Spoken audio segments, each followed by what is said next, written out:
Hi, everybody. Thanks for joining us for Week 12 of Big Game Bound. I'm Jack Doles, and we've got a special Thanksgiving edition in store for you. Here's our playbook. Jarrett Payton talks about what it was like to grow up in the Payton house during Bears-Packers week. We'll also break down the Washington-Dallas game. Our big guest, Lions play-by-play man Dan Miller, talks about the traditions of Thanksgiving in Detroit, and also the Wizard of Odds, Kenny White, joins us from Las Vegas. It has been voted the best rivalry in the NFL, and having grown up in Chicago, I can't argue. But you don't want to hear my thoughts when we can bring in a man named Payton. Jarrett Payton joins us from Chicago, as he does every week. And Jarrett, I'm just curious, the Bears and Packers play twice a year. Growing up, what was it like around the Payton house during Packer week?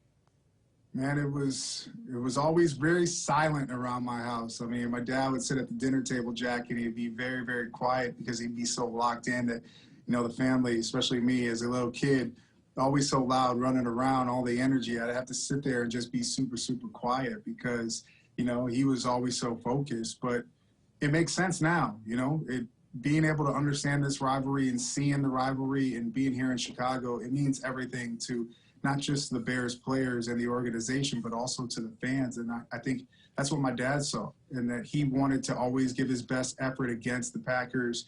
And when you look at both storied franchises and charter franchises, I mean, they speak volumes to the guys that, you know, have played on both sides of the ball, both sides of teams, and you see the Hall of Famers and the names that come along with it.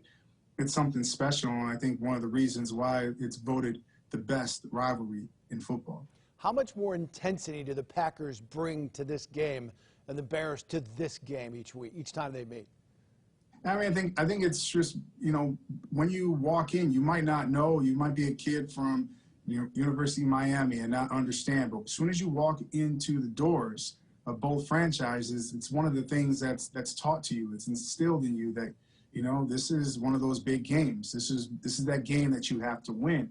Your record could be, you could lose every game in the season, but if you can win those two games against the Packers on the Bears side, that right there is almost like the Super Bowl, and it just means so much. And how intense it is, I think when you know that and you know what it means to the city, when you know what it means to the fans, then you really truly want to make sure that you make it happen, you get the W. And, you know, especially over the last few years, you look at, you know, how tough it's been, especially since that guy number 12 has been in Green Bay. It's been tough sledding for the Bears. So just to be able to see them get another crack at trying to steal a victory from Green Bay is always good.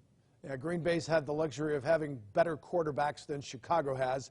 But Chicago's known for its linebackers. Butkus, Singletary, Urlacher, Buffon, Briggs, Wilson. If you could pick any two linebackers in the Bears' history to put on the field for this rivalry games, which ones do you take? Oh, come on, Jack, man. Just name a bunch of Hall of Famers, man. You know how tough that is? Like, I mean, definitely Butkus is on there for sure, and then you can kind of maneuver, you know, what you're looking for. You know, if you're looking for speed, agility, size, you know, you go with Urlacher there. If you're just looking for that intensity, the smarts of the game, and the anticipation, and then I think you got to go Mike Singletary. I'm going to go, if I had a big two, I'm going to go Butkus, and I'll go Singletary. I just think, you know, both guys, one would wreak havoc on a defense, and I think the other one was so smart. He was another coach on the field in Singletary. And so I don't think you can go wrong with those two, but I don't think you can go wrong with any of the matchups that you could kind of maneuver these guys around, because all those linebackers you named are all great. Yeah, I think part of the reason for that question was just to kind of show off Chicago's linebacker history. We could do the same with running backs too, but it's far too easy with Walter Payton and Gale Sayers right at the top of that list. All right, moving on. Fans, no fans for this game. How big of an impact is that going to be? I think it's going to be big. I think it's a little bit different. And, you know, when you think about these guys are getting used to not playing in front of fans in 2020, it's still a little bit different for them. But I think, you know, you think of Lambeau Field, you think of, you know, what it means. It's not going to be, it's not easy at all. And so this is one of those tough things that you're going to have to figure out how to, you know, get that energy and that juice from the guys inside of your locker room, the guys on the sidelines, and guys are going to have to be pumped up and figure out how to get their guys going. Because if they can do that, they'll have an opportunity to be able to still win. And the Bears right now, they are in need of a win. 0-4 in the last 4 games, and going into the bye, they can't come into this week and lose a game to the Packers. You've heard from Peyton and the Bears. Now let's check in with Burke Griffin on the Green Bay Packers side of this rivalry. Burke, there haven't been a lot of years where the Bears and Packers were good at the same time. Why does this rivalry stand the test of time? Well, first and foremost, it's the oldest one in the NFL. They played the most games against each other, and it's one of those rivalries that you could compare with maybe the Yankees and Red Sox, but very few other rivalries out there. It dates back to 1921. The two teams have the most Hall of Famers combined. George Halas helped save the Packers financially before Vince Lombardi came to Green Bay in the 50s. And Packers fans, likewise, they've traveled in droves to Chicago, boosting the Bears in attendance through some tough times. And there was one year where they played the Giants in a blizzard, and they had no fans, so people from Green Bay and the state of Wisconsin went down and filled the stadium for a game the Packers weren't even playing in. So from Nitschke to Butkus, Sayers to Horning, and Bart Starr, Brett Favre, Aaron Rodgers, and, well, I guess the Bears don't really have any QBs to match those three. But it's just a great, great rivalry. Yeah, this game isn't on the Thanksgiving Day schedule, but it is a rivalry football fans can be thankful for. I grew up in Chicago. I was at the game where Charles Martin body slammed Jim McMahon, so I know how heated it gets. Is there a game or a play that stands out for you? Well, I grew up just across the border from you in Racine, Wisconsin, and when we divided up football teams, we did it based on, in the neighborhood, who was a Bears and Packers fan, and it was literally 50-50 right down the middle. Now, aside from that, you're right, the body slam game.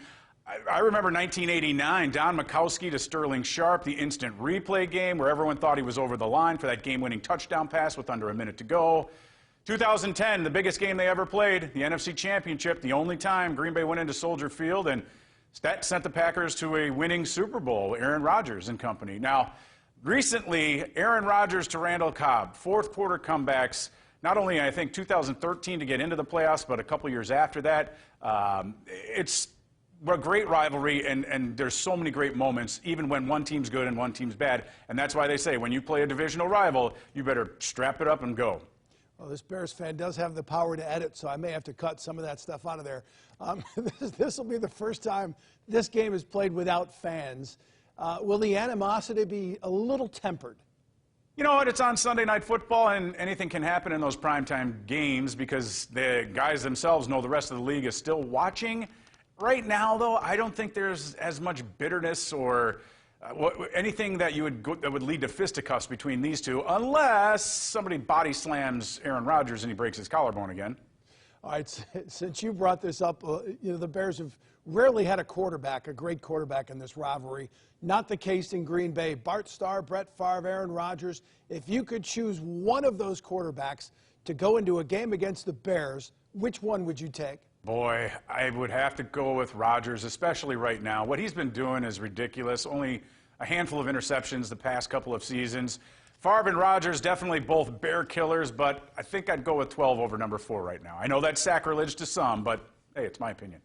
Key matchup in the NFC East. 3-7 Washington makes the trip to Arlington, Texas to take on the 3-7 Cowboys. Every team in the NFC East is within a half game of the leader. Let's bring in our Cowboys correspondent, Matt Roberts. Matt, I know you've been covering this Cowboy team for a while. What do you make of the NFC East? Yeah, I tell you what, it's certainly been down for the last several years, and this year is a exclamation point on that. I mean, this division has been asking for somebody to run away with it. Unfortunately, this division is also paired up with the AFC North, which turns out to be a pretty good division this year. So not a lot of wins to be had outside of the division. But there it is again. You talked about it. Everybody is within a half game. Anybody can come up and take this division. And I think the Cowboys, after what we saw them do against Pittsburgh, it was a loss, but, you know, as close to a moral victory as you can get. And I think that gave them some confidence heading into a game against Minnesota, where earlier in the year, Dallas loses that game. But I think that was their most complete effort they've shown all year long. And then, of course, now they'll go in a big-time division matchup against Washington. Maybe Cowboys fans starting to feel a little comfortable and thinking that they may be able to knock off the football team, even though the football team literally pounded them in the ground just a couple weeks ago in Washington. Well, I know Jalen Smith is confident. He said some bold things after that win over the Vikings. Can this team really be that confident after one victory?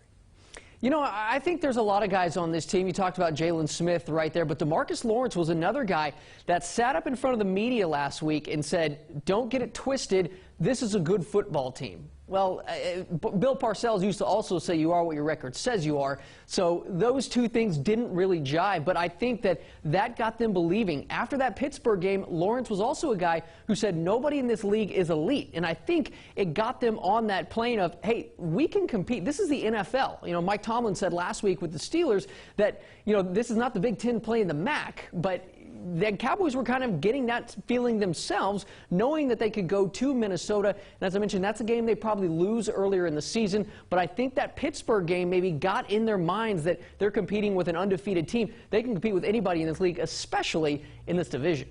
Matt, Ezekiel Elliott topped the 100-yard mark for the first time this season.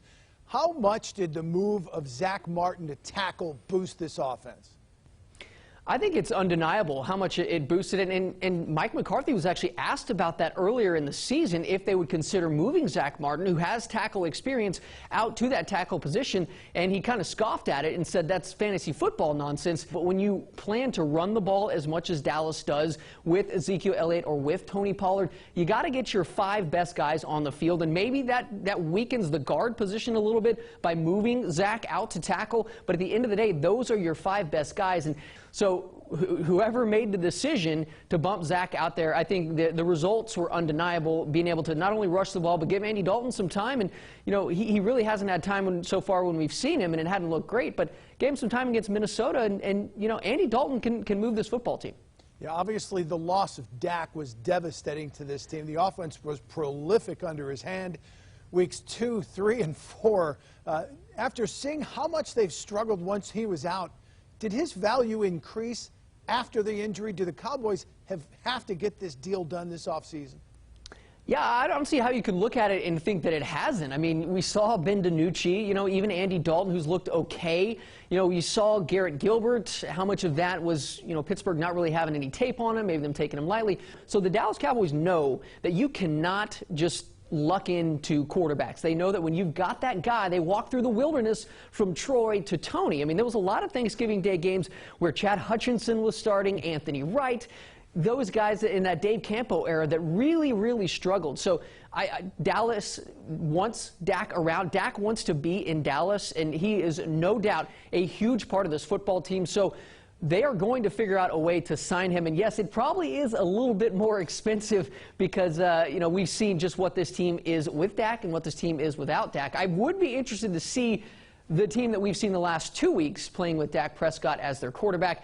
Then I don't think, you know, this division is really up for grabs at that point. But, yeah, I think Dak is a big part of this team's future. They're not going to lose sight of that, and he will be in Dallas long term. Let's hear from our Washington correspondent. Bruce Rader's been covering this team for more than 40 years. Bruce, first things first, how many times have you called them the Redskins this season? What are you doing, Jack? You're trying to get me in trouble.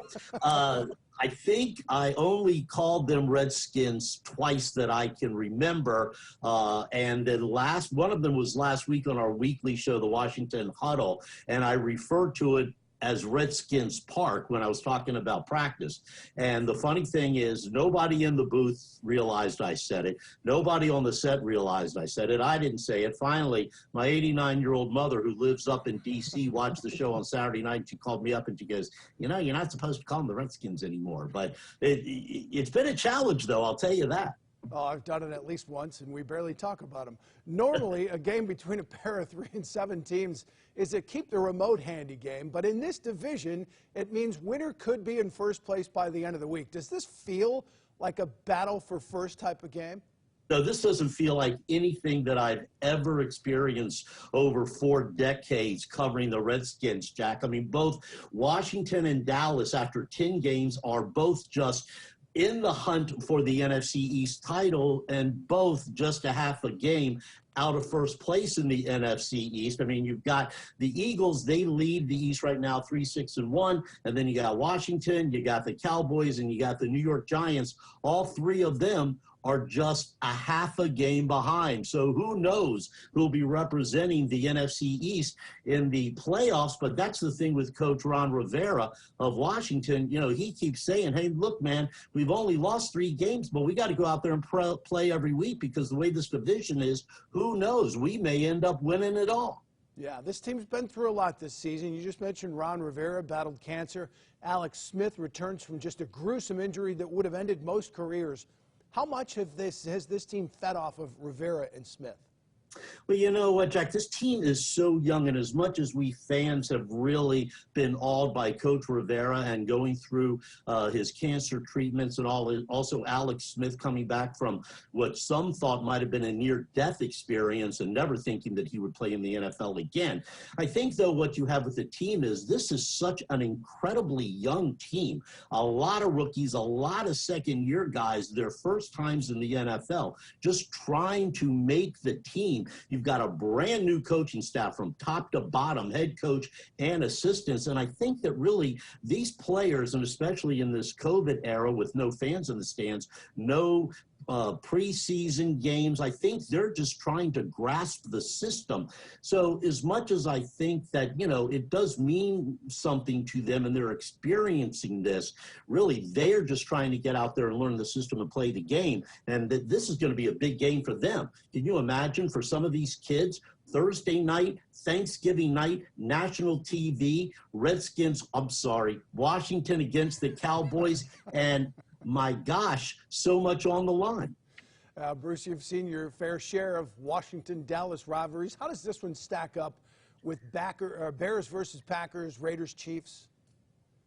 Well, you know, I'm a D.C. guy. I was born and raised there. I probably remember my first Thanksgiving game back in '74 when I was a senior in high school, and that was when Billy Kilmer outplayed Roger Staubach in that NFC Championship game, and then the Washington team, see it jinxed me, went on to lose the Super Bowl to the Miami Dolphins when they had that undefeated season. And then '74 was one of my, well, it wasn't one of my favorites, but most exciting when Clint Longley went in for Staubach and threw that last-minute touchdown on Thanksgiving Day and beat the Washington. But I think maybe the biggest was that NFC Championship game back in '83, because you have to remember that the Cowboys had totally dominated the NFC East for 10 years. They had won 6 straight NFC East titles.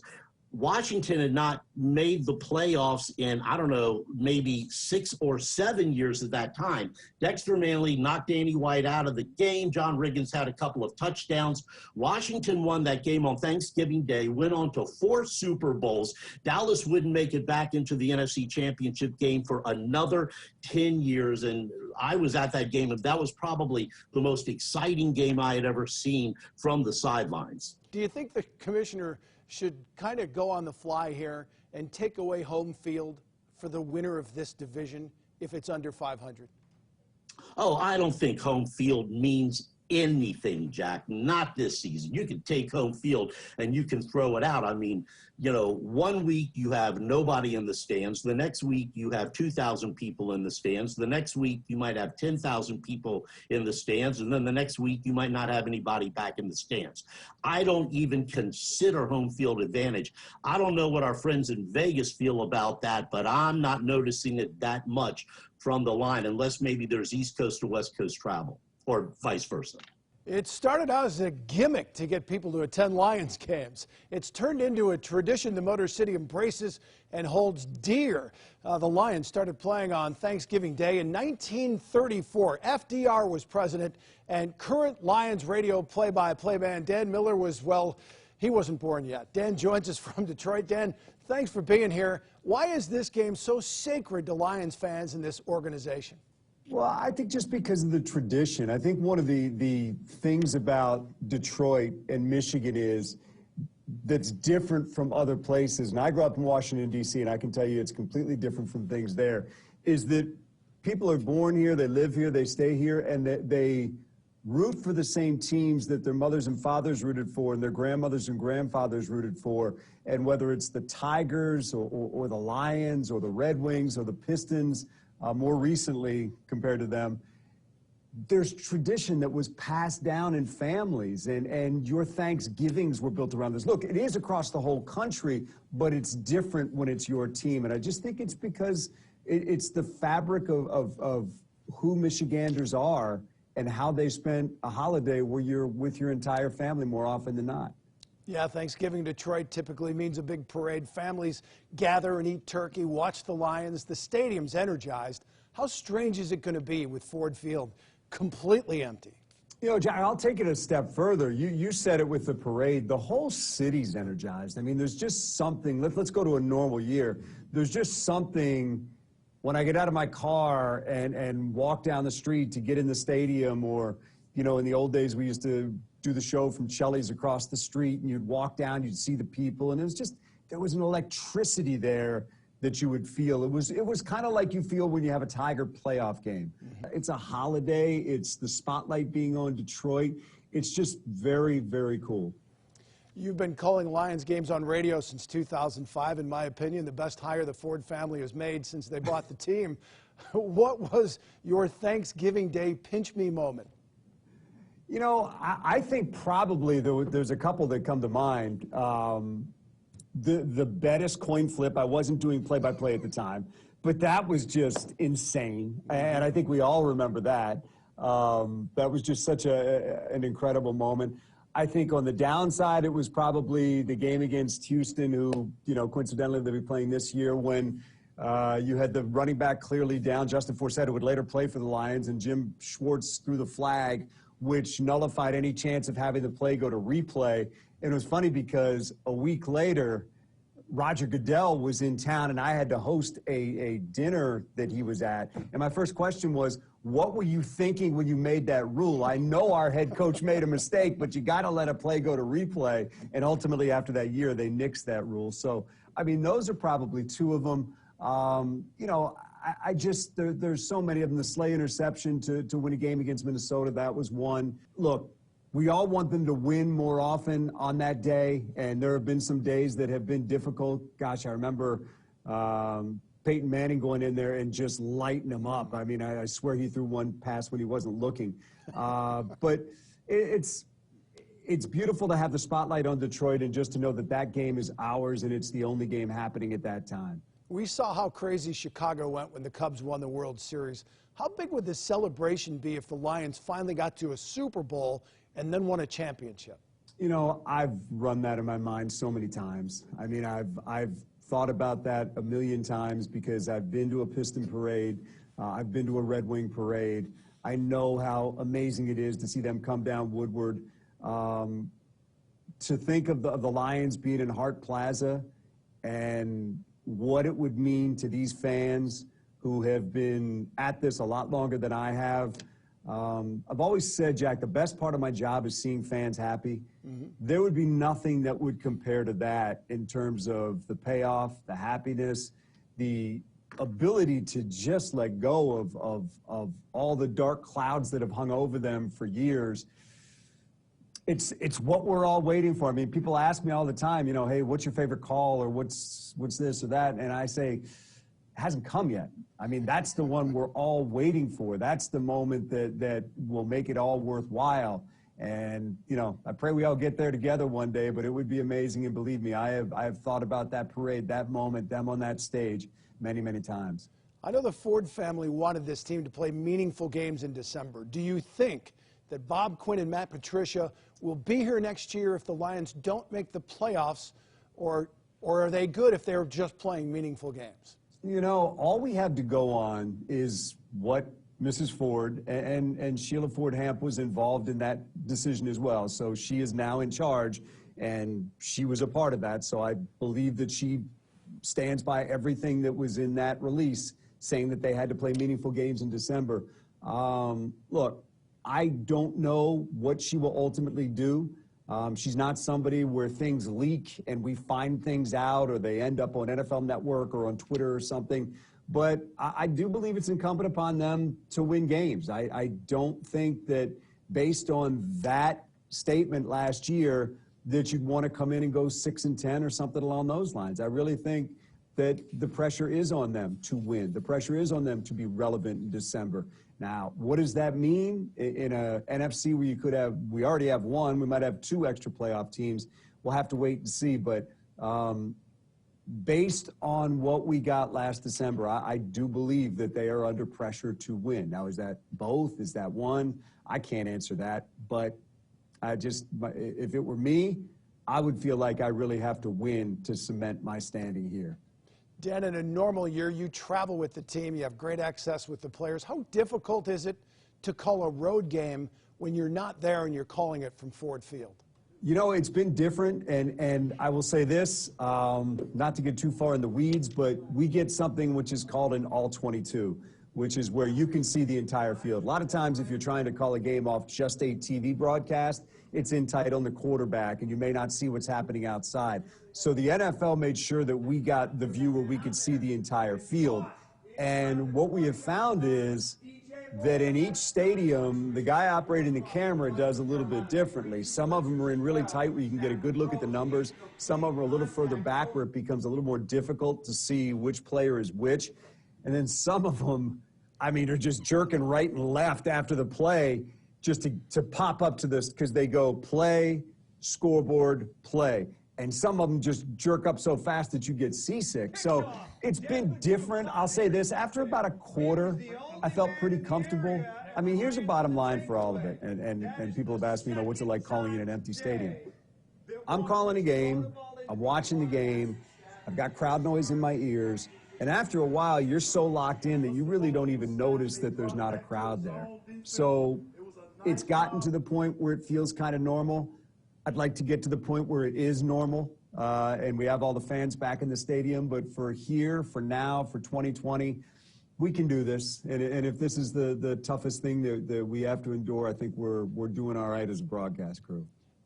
Kenny White is the Wizard of Odds. He is an odds maker, a sports market analyst. You can see him on CBS Sportsline. He's also the author of Kenny White's College Football Power Ratings. You can get that in a PDF for a 3-hole binder.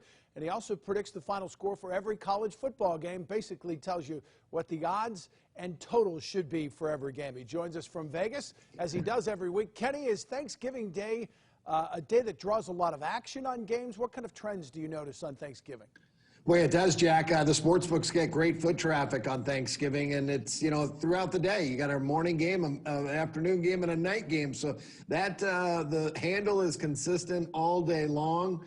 The favorites have done very well over the last 4 years. 11-1 straight up, 9-3 ATS. The favorites have done well this weekend. Houston Texans, Dallas Cowboys, Pittsburgh Steelers are all the favorite. And remember, Dallas 2-8 ATS to kind of bucking a trend there. Do you bet Dallas or not this weekend? The unders have done very well in the primetime game, the late game, which would be Pittsburgh and Baltimore. 6 straight unders, and 7 of the last 9 games have gone under the total. So watch that for that one on Sunday night. All right, we hit on records against the spread a few weeks ago. I'm curious. Eagles at 3-6-1 lead the NFC East. Cowboys, Giants, and Washington all 3-7. Are they performing better against the spread than they are without? One of the teams is right now. The New York Giants are 7-3 ATS. They lead the division by a big gap here. They've covered their last 4 games. Washington 4-5-1 ATS. Philadelphia just 3-7. The Cowboys 2-8. Let's remember the Cowboys covered their last 2 games, though, so they're on a little bit of an ATS winning streak right now. All right. Ravens have 2 running backs on COVID reserve, now a defensive lineman. How much have lines been fluctuating on games because of COVID? How big of a headache has this been for odds makers? It's been a little bit of a headache, but you know what? The numbers haven't moved drastically because bookmakers don't like to have knee-jerk reactions. These are all professional players, usually have good backups to be able to step in and actually perform very well. We've seen a lot of that this year. So I think teams have actually seen, hey, we have a little more depth than we think if we get these guys some experience. So it's been about a point difference with the players you just mentioned for Baltimore. This line was -3. Pittsburgh got the information on the COVID information, and now it is now 4 on Pittsburgh. So that was a 1-point adjustment. Got to always remember the quarterbacks are the most important players. If a quarterback's out, could be worth 3 points in Teddy Bridgewater's case last week against Detroit. Well, we talked about this a little earlier in the show with Bruce Rader. Without crowds, has home field advantage been an advantage this season? By a half a point, Jack, and kind of amazing. I went back to look. Last year, actually, home field was less last year with crowds. It was 0.1 point more points per game scored by the home team than the visitor. But if you go back, I went all the way back to 2014. From 2014 to 2018, the home team won by a perfect 2.5 points per game. And that's usually what it is year in and year out. But the last 2 years, well, there's been zero home field advantage, a half a point, as I said, this year. So that makes a lot of sense with no crowds in the stands. Kenny, I want to tap into your power ratings here. We're past the halfway point. Which teams rate the highest in each conference? Well, the Kansas City Chiefs still dominate the AFC. They worry me a little bit because their defense really isn't that great. The offense really covers up a lot of that defensive problems on that side. But they are the number one AFC team right now, followed by Pittsburgh. On the NFC, the New Orleans Saints, number one. But that is with Drew Brees in the lineup. And Taysom Hill did a nice job last week. But without Drew Brees, they would drop down. The LA Rams would be the number one team in the NFC. When the Saints don't have Drew Brees. So it's Saints and Rams right now, 1 and 2 in the NFC. That'll do it for Week 12 of Big Game Bound. A big thank you to our guests, Jared Payton, Burke Griffin, Bruce Rader, our big guest Lions play-by-play man Dan Miller, and Kenny White. For our producer Spencer Wheelock and the rest of the crew in Grand Rapids, I'm Jack Doles. Thanks for joining us. Enjoy the games, and happy Thanksgiving, everybody.